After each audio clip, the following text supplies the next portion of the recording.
Hey everyone, I hope you're having a great day. Today I thought I would talk about a subject I'm familiar with for those of you that work from home or are thinking of working from home and even working from home in the villages and that kind of thing. I thought I would share my experience and the pros and cons of working from home, and just as something to talk about and think about if that's your thing. So today's topic is going to be working from home. So I've been working from home since around 2009, so about 14 years. I've been very blessed and fortunate to be able to work from home. You know, working from home seems like the dream gig, and it kind of is. I love it. But there are some things to think about or to prepare for if you're going to do it, or if you're already doing it. Maybe these tips might help you, or maybe you have some ideas and suggestions that you could put in the comments and share with people. And, you know, it is becoming more of a trendy thing. Also, you know, I live in the villages now. It's a little different working here from home, and I'll get into that in a minute. But I started working from home in 2009, so about 14 years. Around 2014, I learned about stand-up desks, and they were becoming more and more popular, and mainly for health reasons. Apparently it is much healthier to work standing up. If you're not used to it, if you've been working at a desk job forever, the thought of standing all day might sound ridiculous, but in my case, once I did it, I couldn't stand sitting down at a desk anymore. I felt very lethargic. So right away I noticed a difference, and since using a stand-up desk starting in 2014, I haven't gone back to a regular desk. And I'll show you guys my office here in a minute and how my stand-up desk situation is and how it works. But I think there are some definite benefits to it. Health benefits, at least I have felt that way. Of course, always check with your doctor. And it's not for everybody. Not everybody can even stand for medical reasons or whatever. So if it's not your thing, no big deal. So let's talk about some of the pros and cons about working from home. First, I'll go over the pros. You know, obviously you're in your space, and it feels a lot more mentally relaxed, right? Depending on your environment, of course.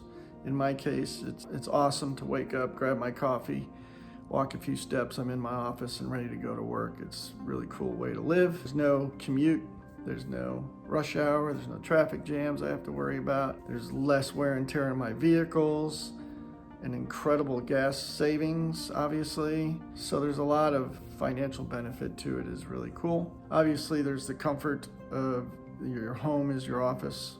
You can set it up the way you want. I find too that my focus is much sharper. Obviously, there's less distractions here. So I'm a kind of a social guy, so when I was working in an office, I was always shooting the breeze with people, or they would come by my desk, we'd be laughing, joking around, all that kind of thing, which is great, and I miss that actually. I am more focused on my work here, almost no distractions. Huge benefit of working from home is being able to choose your location. So I pretty much could have lived anywhere in the country, but I preferred to stay closer to the East Coast because the headquarters of my company is in Maryland, and I wanted to make sure I was able to get to Maryland if I needed to within a day's drive. One of the projects I'm working on for my company is actually down here in Florida, so I can get to that site real easy. That's one of the reasons I ended up picking the Villages for this phase of my life. One thing I like about working from home is I can stay on top of my fitness. When you have those moments between emails or whatever you got to do, there's those minutes you have in between things. You know, that's when I like to do push-ups or swing the kettlebell or do whatever I got to do, you know, for a few minutes or even a few seconds sometimes, just to take advantage of that time. Right? In an office space, it's hard to do that because it's not normal to go, all right, just start doing push-ups in the middle of the hallway at work or something like that. But obviously here I can do that when I have those moments. I really like that it supports my desire to work out a little bit throughout the day, or to do some exercises where I probably wouldn't do that in the office. It's also, you know, handy. Obviously, it helps for those that have daycare needs or that kind of thing. In my case, I have a dog, so I like being here for him. He's acclimated to my work hours many years ago, so he's funny. He knows when the end of the day has come. Prior to that, he sleeps at my feet in the office, so he's a Gridley's a really good dog to work from home with. Now if you have a crazy pet that needs constant attention, working from home might not be the best thing in the world for your professionalism. But obviously that's your decision, case by case thing. But fortunately, I'm lucky that Gridley is not distracting at all during the day. So let's talk about some of the negatives of working from home. The biggest thing that I don't like about working from home was the lack of the social interaction. Now I'm by myself, and so there's zero interaction in real life with anybody during the day. I really miss that because I love my coworkers. I've enjoyed working with my coworkers when I was in the Navy. My favorite part about being in the Navy was the people. I do video conference every day with my coworkers.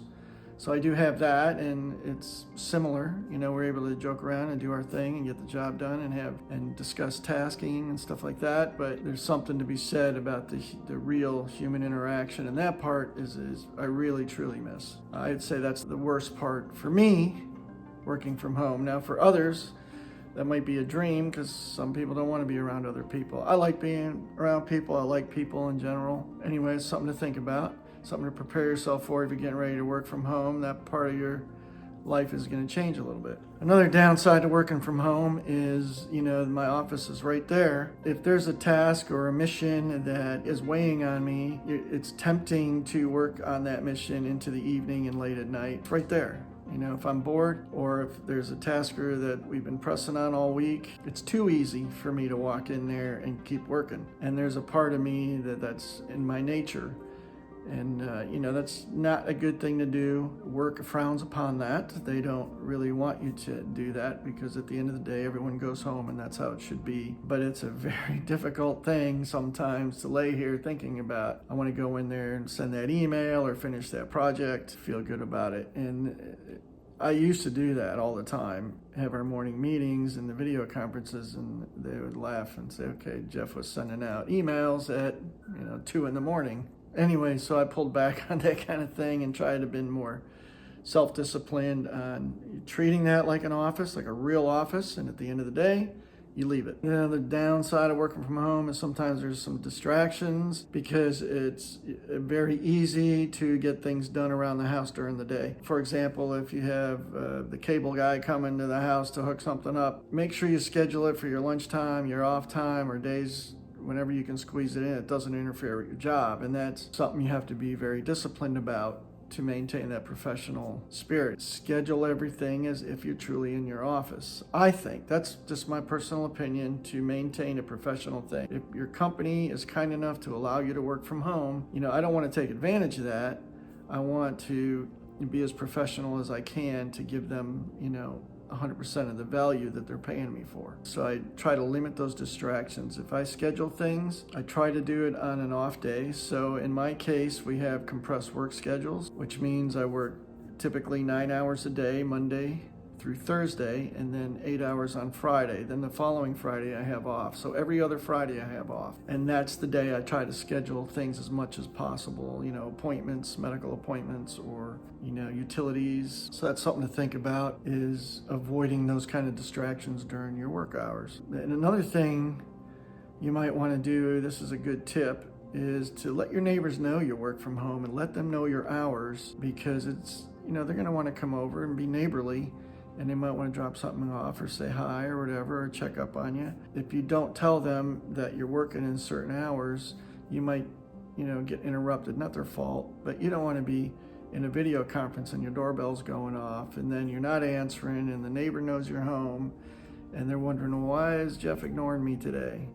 And you don't want to do that. So I let my neighbors know, and they're all cool about it. Everybody knows I work from home here. Usually won't come over unless there's something urgent or important. For the most part, I think this is a good thing to know, to give your neighbors a head up. It's a courtesy to them as well as professional for you. Another, I don't want to say a con from working from home in the Villages specifically, or any active lifestyle community.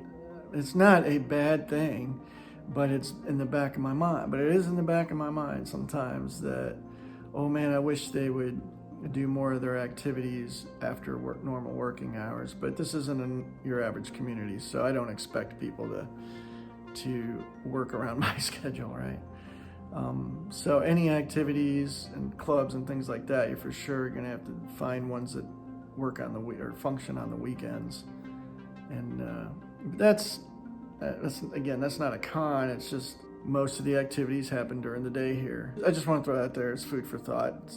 I guess that could be anywhere too, but here in the Villages it seems to stick out a little bit because I'll be working and I see people driving on their way to the golf courses out my window and their golf carts having fun, and I gotta plug away on the job. So poor me, right? No, I'm just kidding. It's not bad. It's a good thing, but just throwing that out there.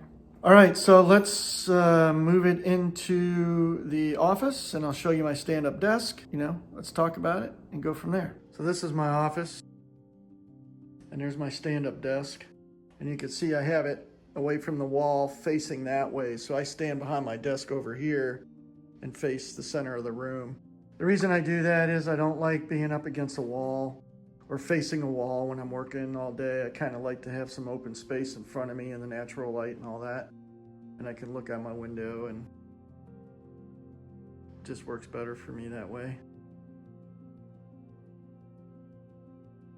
This is how you raise and lower the desk. It's got this little hand crank and it'll raise and lower. But they also make these with motors for a few extra more dollars. You can just power it up and down.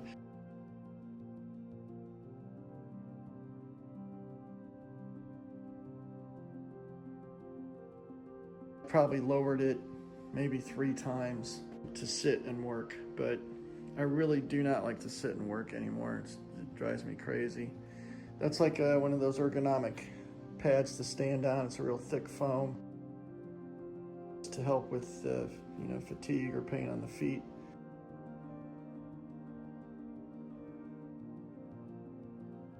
So anyway, that's the setup. I just keep some professional pictures on the wall behind me. So when I'm video conferencing, it still has, it gives you that office appearance, just to be professional. Also, you notice I keep some weights under there. So, I'll definitely do curls or use the kettlebell when I'm waiting for files to upload, things like that. That's Gridley. All right, thanks for watching. I know that was kind of a different subject. And hey, don't forget, go to chiefhobie.com so you can get these cool t-shirts. I do all kinds of t-shirts, like military t-shirts. I do hot rods, motorcycle stuff, travel, just all kind of variety of things. Go to chiefhobie.com, and I have a little store on Amazon there. If there's subjects you guys want me to talk about or you wonder what my opinion is, by all means, let me know, and maybe it'll make a good topic. I don't want to do anything that doesn't really interest me that much. I like to be genuine about things, and I don't want to just start creating content just for the sake of getting likes and all that. I do want to keep it real, but if you have suggestions or ideas, or you're wondering my opinion about things, I'm happy to share that with y'all. So God bless, take care of each other out there, and we will catch you on the next video. All right, see ya, bye.